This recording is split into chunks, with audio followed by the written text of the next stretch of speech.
Está no ar o programa Redescobrindo a Reforma, produzido pela TV Mackenzie para comemorar o aniversário de 500 anos da Reforma Protestante.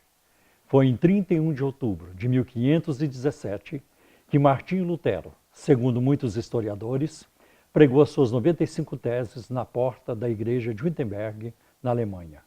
Com isso, Lutero conclamava todos para uma volta à centralidade da palavra de Deus na pregação e na prática da vida cristã. Mas a reforma não tratou apenas de questões religiosas. Ela teve também implicações econômicas, políticas e sociais, contribuindo grandemente para as artes e a educação. No programa de hoje, nós temos a honra de receber aqui um ilustre convidado, que é o pastor Roberto Brasileiro, presidente do Supremo Concílio da Igreja Presbiteriana do Brasil. Ele é também diretor do Instituto Bíblico Eduardo Lani, em Patrocínio, Minas Gerais. Professor ou pastor Roberto Brasileiro, é um prazer muito grande recebê-lo aqui hoje. Nos sentimos muito honrados com a sua presença e seus cumprimentos iniciais. Professor Paulo, é uma alegria para nós estarmos com o irmão e mais como um colega do ministério. É sempre uma alegria estar como nós estamos nesse século nosso, olhando para os 500 anos da Reforma Protestante do século XVI. Quando a gente olha essa visão toda e começamos a pensar o que é a reforma para nós hoje.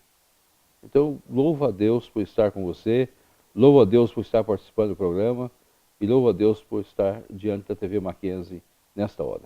Muito obrigado, pastor Roberto Brasileiro. Eu quero iniciar perguntando quais foram as razões, as circunstâncias que provocaram a Reforma Protestante no século XVI. Quando você olha o século XVI, você vai observar que o século XVI foi o século do caos. Um caos econômico, um caos social, um caos político. As nações estavam lutando para que, de fato, elas pudessem assumir a sua posição nacionalistas, cada nação tomar as suas decisões, que até o século XVI o grande império, era o Sacro Império Romano, dirigia todas as coisas. E a igreja naqueles dias possuía a tradição, e não só a tradição, mas ela tinha excomunhão na mão. E com isso os povos estavam subjugados, todos os povos estavam subjugados. Por mais que eles tentassem a liberdade de ser povo, sentiam-se presos. Isso começou a gerar um caos econômico também, e não havia desenvolvimento, porque a visão até o século XVI vinha da mentalidade medieval, em que o homem só poderia ter como vocação ou estar ligado à igreja, ou estar ligado ao feudalismo, ou viver no status que ele nascesse. Ele não podia apressar e crescer, desenvolver. E começava a surgir, naqueles dias também, a visão de comércio, ir e vir, descobrir novos povos. Certo. Então, tudo isso trouxe para a Europa uma nova visão. Facilitou. E trouxe para a igreja também as preocupações. Certo. E a própria igreja começou a conviver com essas lutas internas. E uma das coisas mais interessantes, Paulo, que você pode sentir na reforma, é que quando eclodiu a reforma do século XVI, ela não eclodiu por causa desses movimentos. Ela eclodiu por causa da salvação. Que bênção! Porque Lutero se preocupou com a venda das indulgências. Quando a venda das indulgências foi uma necessidade econômica. Havia necessidade de pagar por um bispado. Pagar as contas. 10 mil ducados. Então a igreja vendeu, o Papa Leão X fez as indulgências. Era necessário que ele precisava pagar também a Capela Sixtina, a grande construção de Roma, que até hoje é o memorial de arte de Roma. Mas para isso ele precisava vender um ducado, um dos bispados. E a venda desse bispado, quem comprava naqueles dias, o arcebispo estava comprando, ele não tinha recursos. Então foi feita as indulgências. E as indulgências era o perdão dos pecados temporais, não dos pecados eternos. Certo. Então a pessoa podia ser perdoada dos pecados temporais, passaria menos tempo no purgatório e iria para o céu. Mas isso trouxe uma certa preocupação para Lutero, que Lutero observou e disse, não, a salvação é pela graça. A justificação é pela fé. O homem é salvo com uma ligação íntima com Deus. Daí a expressão sola gratia. Sola gratia. Aí com isso eclodiu a reforma. Mas a grande preocupação do Lutero não foi simplesmente a reforma a partir de uma experiência dele, foi a partir dos estudos da Bíblia Sagrada. Lutero é um estudioso da Bíblia. Ele conhecia de cor os salmos, ele licionava os salmos na visão da pessoa de Cristo Jesus. É uma visão cristológica. Era professor de Romanos, era professor de Gálatas. Então Lutero era um estudioso da Bíblia Sagrada dos seus dias. E quando ele viu aquela situação da venda das indulgências, ele revoltou. E as 95 teses, é muito interessante se observar, que é uma defesa que Lutero faz até do papado dos seus dias. Ele crê que o papado estava não conhecendo o que estava acontecendo na Alemanha, na sua região da Saxônia, episódio de Wittenberg, onde ele proclamou as 95 teses. Sim. E ali foi um reestudo. Era um momento de mudanças radicais, mas então a reforma veio do tempo certo. Eu chego a dizer que foi do tempo de Deus. Foi um ato soberano de Deus. Foi um ato soberano de Deus. Tudo Deus preparou para a reforma. O caos era tão grande em todas as áreas que a reforma veio fazer com que as pessoas começassem a pensar e a raciocinar. Vinha a descoberta da imprensa no século XV, final do século XV. E agora os livros poderiam sair. Exatamente. Podia ser publicados os livros. Veio a Bíblia. Distribuição de Bíblias. De 42 linhas que foi publicada por Gutenberg. Veio agora a possibilidade de Lutero traduzir a Bíblia para o alemão e estabelecer a própria língua alemã. Então a reforma teve todos esses condimentos especiais. Era uma mudança radical, era um novo momento na história e um novo momento para Deus. Deus dirigindo a história na sua soberania, na sua graça, no seu poder. E a pessoa de Jesus Cristo seria de fato entronizada como nosso Salvador.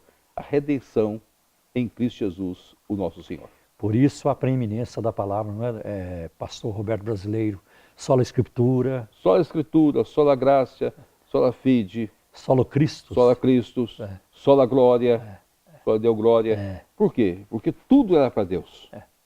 Era a reforma, uma estrutura cristã, mas que teve influências nos mais diferentes lugares e levando as pessoas a repensar as suas próprias vidas. Logicamente, nós temos o humanismo de um Erasmo de Roterdã, mas que não trouxe a contribuição que a reforma trouxe. Às vezes as pessoas perguntam por que a reforma encontrou tanto espaço nos seus dias, porque nós já tivemos pré-reformadores. Nós tivemos Wycliffe, nós tivemos João Hus, nós tivemos grandes homens da história, nós tivemos pré-reformadores. Mas a reforma veio no momento certo. Veio na época de Deus. Muito bem, isso mesmo. Veio no tempo de Deus. No tempo de Deus, na plenitude dos tempos. Na plenitude dos tempos. Eu comparo a reforma quase com o período do nascimento de Cristo. Deus preparou o mundo para o nascimento de Cristo.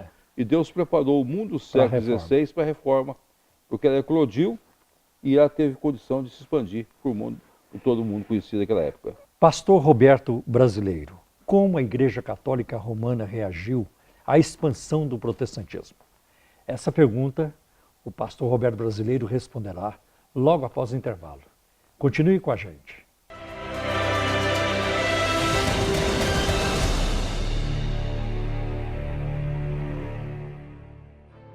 Precursores da Reforma. Se você crê somente naquilo que gosta no Evangelho e rejeita o que não gosta, não é no Evangelho que você crê, mas sim em si mesmo. Santo Agostinho. Agostinho de Hipona viveu entre os anos de 354 a 430 e foi um dos principais teólogos da cristandade. Ensinou sobre a salvação e a graça divina. Seu pensamento influenciou profundamente a visão do homem medieval. Coleção Fundamentos Cristãos. Obras acadêmicas com visão cristã de mundo.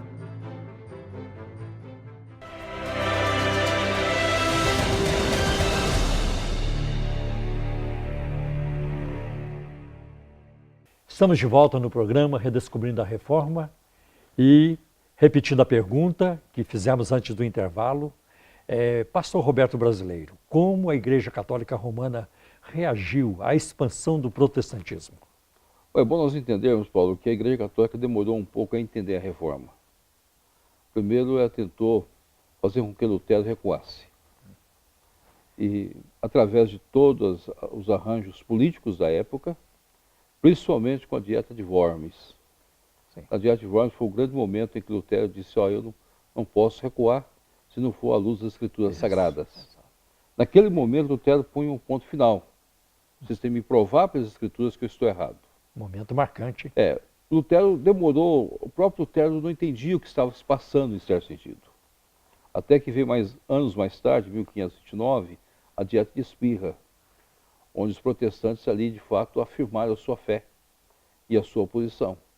Tivemos Dieta de Worms, Dieta de Spira, e a Igreja Católica você veio reagir anos depois com o que nós chamamos de Concílio de Trento, Sim. que é a Contra-Reforma, onde a Igreja reafirmou todos os pontos discutidos pela Reforma. Reafirmou como pontos essenciais para ela. Aqueles pontos passaram a ser os pontos chaves da Igreja Católica. Ela reafirmava, de fato, o cano bíblico, que foi discutido na Reforma, onde o nosso cano teria 66 livros, o da Igreja 73. Reafirmava o cano bíblico, reafirmava as doutrinas inerentes a todo o sistema de salvação, porque a Igreja detém o poder de salvação através dos sacramentos, e a Reforma afirma que a salvação é unicamente pela graça. Então, o Concílio de Trento, que nós chamamos de Contra-Reforma, foi o grande envolvimento que, a partir dali, se nós tínhamos sonhos de uma reforma dentro da Igreja, com o Concílio de Trento esse sonho morreu. Porque a Igreja afirmava os seus pontos e, a partir dali, a Igreja ia continuar o seu caminho e a Reforma continuaria o seu caminho. E, logicamente, a Reforma ela teve o crescimento a partir das nações-estado, tanto na Alemanha como na Suíça, Exato. como mais tarde em outros países, teve o favorecimento de algumas lutas políticas que envolveram a Inglaterra, Escócia, que era o Reino Unido. Então, a partir desses movimentos, Deus, a sua graça, foi trabalhando a história. O que é mais gostoso da Reforma é nós entendermos como a providência de Deus trabalhou para que a Reforma continuasse existindo. A mão invisível de Deus conduziu. Mas, a despeito disso, a Contra-Reforma foi o grande movimento, principalmente na França. A Reforma quase sucumbiu na França, por causa da Contra-Reforma. Pastor Roberto Brasileiro, é notório que a IPB investe muito na educação. E podemos até citar o exemplo aqui da Universidade Mackenzie, Universidade Presbiteriana Mackenzie, que não investe apenas na teologia. São muitas as disciplinas, as áreas do conhecimento que o Mackenzie ele oferece. Qual é a relação que tem isso tudo com a Reforma Protestante? Vamos lembrar que o grande reformador João Calvino, ele era um homem de academia. Okay. E ele criou a Academia de Genebra. João Calvino, a experiência dele com Deus foi uma experiência de fato, um homem temente a Deus, conheceu as doutrinas da Reforma, mas foi um estudioso. E ele começou o seu trabalho basicamente publicando a primeira edição das Institutas, que era para esclarecer os reis da época sobre o movimento que estava acontecendo. E muitos de seus livros foram dedicados a príncipes, a reis, a pessoas responsáveis do governo, tentando esclarecer. E que você olhar também, João Calvino criou a academia em Genebra, Sim. que era voltada para os estudos. E a preocupação de Calvino não era só os estudos, simplesmente a teologia. É o estudo da forma geral. Então Calvino, ele abre a mente de nós todos para entendermos que nós temos uma obrigação para com a educação. Eu creio que os povos devem a Calvino o desenvolvimento das nações. E foi a partir da educação que as nações desenvolveram. Então nós, reformados de linha calvinista, nós reformados protestantes presbiterianos, todos nós temos uma responsabilidade com a educação. Então nós criamos dentro de nós um senso crítico, onde nós procuramos educar o povo, não para o povo ser seguidor deste ou daquela pessoa, mas para um livre exame das Escrituras. E quando o pai batiza o filho numa igreja presbiteriana, a grande promessa que ele faz é de mandar o filho para a escola. antes que o governo exigisse, antes de qualquer norma de uma sociedade, a igreja tem isso, o seu cerne, como um dos compromissos desde o início do batismo das nossas crianças. E é interessante, pastor Roberto Brasileiro, que na América do Norte, por exemplo, grandes universidades surgiram por iniciativa do protestantismo, de igrejas protestantes, não é isso? Quase todas as grandes universidades foram homens voltados da igreja.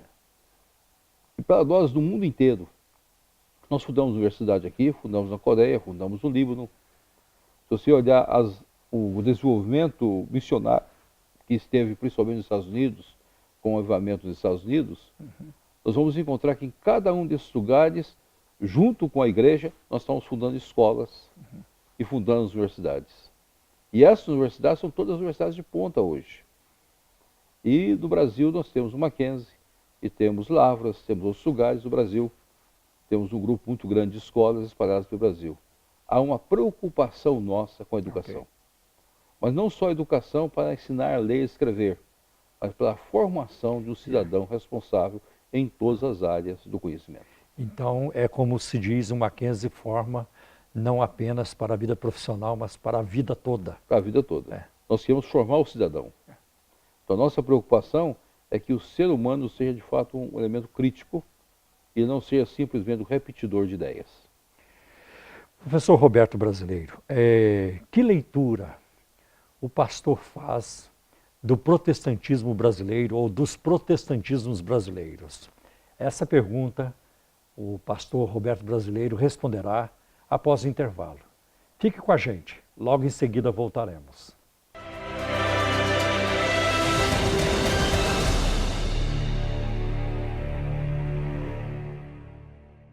Precursores da Reforma. Eles pensavam poder abafar e vencer a verdade, que é sempre vitoriosa, ignorando que a própria essência da verdade é que quanto mais quisermos comprimi-la, mais ela cresce e se eleva. John Hus. John Hus viveu entre 1369 e 1415 e foi um pensador e reformador que, em seu tempo, defendeu uma reforma eclesiástica que não foi aceita. Ele foi excomungado pela Igreja Católica em 1410. Condenado pelo Concílio de Constança e morreu queimado vivo em 1415.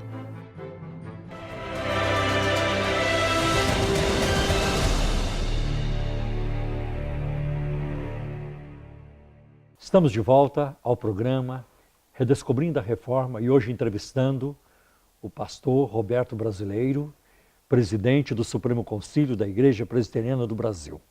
Voltando à pergunta que fizemos antes do intervalo, pastor, que leitura você faz dos protestantismos brasileiros? Bom, o protestantismo brasileiro é um protestantismo muito misturado, nós dizemos assim. Nós temos protestantismos de uma área, temos de outra área, temos de uma linha, de outra linha. Quando você olha o protestantismo brasileiro, você tem que englobar não só o histórico, que são as igrejas históricas, como a Igreja Presbiteriana, a Igreja Batista, a Igreja Luterana, a Metodista, é o que nós chamamos, alguns são mais históricos. Nós temos um protestantismo pentecostal, e nós temos a Assembleia de Deus, nós temos várias igrejas ligadas a esse protestantismo. Tem um protestantismo neopentecostal, que veio poucos anos para cá, que veio várias dominações diferentes que estão aí. Então, quando você olha esse mundo que nós temos, nós vamos descobrir que nós temos desafios grandes nesse mundo. É como nós vamos separar essas situações. E separar sem estabelecer juízo, porque não é obrigação nossa de julgarmos esta ou aquela igreja. Para mim, o que é importante é saber se a igreja, de fato, a sua base está na Bíblia Sagrada, uma única regra de fé e prática, se a pessoa de Cristo é o Salvador, a experiência de salvação em Cristo Jesus, da conversão, da experiência com Deus, e se de fato essa igreja tem uma ética cristã, pautada nas Escrituras Sagradas. Quando a gente começa a observar isso, nós temos nossas situações críticas do Brasil. Eu creio que o Brasil ainda é um país que nós estamos amadurecendo o protestantismo. nós temos muitas coisas que não vamos ter de responder. E a primeira grande desafio que o proselitivismo brasileiro enfrenta é, de fato, deixar de ter guerras fratricidas entre nós. Críticas doentias entre nós. Nós precisamos aprender, cada um conviver no seu espaço, de acordo com a vontade soberana de Deus. Cada um com o seu quadrado. Cada um com o seu quadrado, cada um com o seu espaço. E, ao mesmo tempo, nós aprendemos a nos respeitar. E lembrar que quem faz a obra é o Espírito Santo de Deus. Não é nós que fazemos a obra, mas é Deus que faz a obra. E pode vir no nosso meio também joio.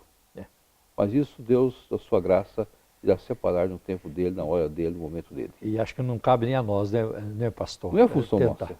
Nós somos pregadores do Evangelho. E como pregadores nós temos que ter a obrigação de pregar o Evangelho da graça do Senhor Jesus Cristo. Nós não somos polemistas e nem devemos viver em polêmicas entre nós mesmos. E nós devemos cumprir o nosso ide nesse mundo que nós vivemos. Há poucos dias li uma frase em algum lugar dizendo que a boa teologia é aquela que nos separa das heresias e não dos nossos irmãos. Uma frase muito boa. Tem um sentido maior nessa frase, quando se observa que, de fato, nós devemos aprender a nos respeitar, a convivermos com as pessoas, mas temos nossas posições. E nossas posições sem medo de expô-las, sem medo de colocá-las diante das pessoas. Eu estou no Supremo Concílio da nossa igreja desde 2002. E nós não entramos em polêmicas com ninguém. Nós procuramos pautar a nossa igreja naquilo que nós cremos, naquilo que nós somos e naquilo que nós temos obrigação, como igreja, de firmar nesse Brasil nosso. E temos muitos desafios. Temos um campo imenso para ser pastoreado. Aliás, essa é uma pergunta que eu gostaria muito de fazer ao pastor. Quais são os grandes, os maiores desafios que a Igreja Presbiteriana do Brasil enfrenta nos dias atuais, ou que poderá enfrentar a curto prazo? Primeiro, a igreja precisa entender que nós somos uma igreja reformada. E a igreja reformada está sempre se reformando. Isto é, não na sua essência, não nos seus princípios, mas na sua postura de ser, para responder à ética do mundo que nós vivemos, que hoje é uma ética de retalhos. E nós temos uma ética de absolutos à luz da palavra de Deus. Outro ponto que eu acho que é desafiante para nós é sermos igreja presbiteriana neste mundo nosso, onde nós estamos com tantas igrejas e muitas vezes as pessoas querem saber o que caracteriza nós, o que de fato nós somos. Então eu tenho dito aos meus colegas que nós devemos ser aquilo que nós somos como igreja, sem preocupar com nenhuma caracterização, mas deixarmos nós sermos o que nós somos, sem nos preocuparmos com o arraial do outro, e cumprirmos o nosso ide neste mundo que nós vivemos. E o terceiro desafio, que eu creio que é muito importante para nós, é continuar mostrando ao Brasil que nós somos uma árvore de ramos frutíferos e de sombras gostosas. Isto é, nós estamos no Brasil para abençoar o Brasil e para abençoar o mundo, com uma visão missionária, abrangente, atuante neste mundo nosso. A igreja tem o papel de ser abençoadora. Sim. Nós temos a nossa função de ser como José do Egito. Nós não só abençoamos nosso povo, abençoamos o todo. Por isso é uma preocupação nossa, através da nossa editora, de publicar bons livros, das nossas universidades, ser boas universidades, então, todas saneadas, todas organizadas, das nossas escolas. Então nós queremos mostrar cada vez mais um papel decisivo neste mundo nosso e uma postura diferenciada neste mundo que nós vivemos. E esse campo brasileiro é um campo muito vasto, não é, pastor? Muito carente também, não é? É um país nós temos uma dimensão muito grande. Uma das grandes preocupações da reforma foi com a área social. E nossa igreja tem uma preocupação social muito grande. Esse é um desafio que está sempre presente para nós. Porque nós muitas vezes nós esquecemos que o Evangelho ele se faz presente também numa visão social, o desenvolvimento do outro. Isso cabe a nós incentivarmos e trabalhar cada vez mais. Pastor Roberto Brasileiro, ficamos aqui muito felizes com a sua participação e com a entrevista que nos foi dada e que certamente vai abençoar muitas pessoas, ou a todos que assistirem essa entrevista. e esperamos futuramente tê-lo outra vez aqui entre nós. Deus abençoe grandemente a sua vida cada vez mais. Sabemos da grande responsabilidade que pesa sobre seus ombros, como a presidente do Supremo Conselho da IPB no Brasil, mas nós sabemos também que não lhe faltará a graça e a ajuda do Senhor na sua vida. Suas palavras finais. Pastor Paulo Romero, Pastor Paulo. Pode falar Paulo só se quiser. Para nós foi uma grande alegria estar com você aqui, nos sentimos muito em casa, muita vontade. Louvamos a Deus pela oportunidade e quero dizer que nós estamos sempre às ordens, mas eu sempre tenho dito às pessoas, a melhor coisa que faz um presidente do Supremo Conselho é passar pelos lugares sem ser visto. Okay. Por isso que a gente dá poucas entrevistas ou quase nada, porque a nossa preocupação é ver a igreja e a glória do Senhor. Que Deus os abençoe. Amém. Muito obrigado, pastor Roberto Brasileiro, e obrigado também a todos os telespectadores pela audiência. Continuem conosco no próximo programa Redescobrindo a Reforma.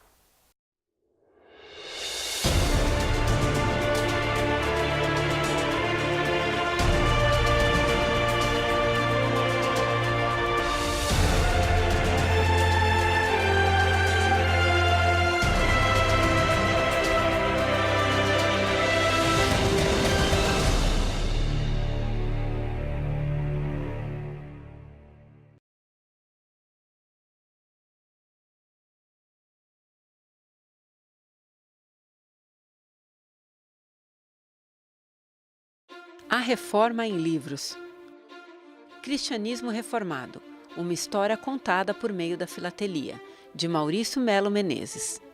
O livro convida o leitor a descobrir um pouco mais sobre a rica história da Reforma, contada por meio de imagens filatélicas da coleção do autor, inteiramente dedicada ao tema.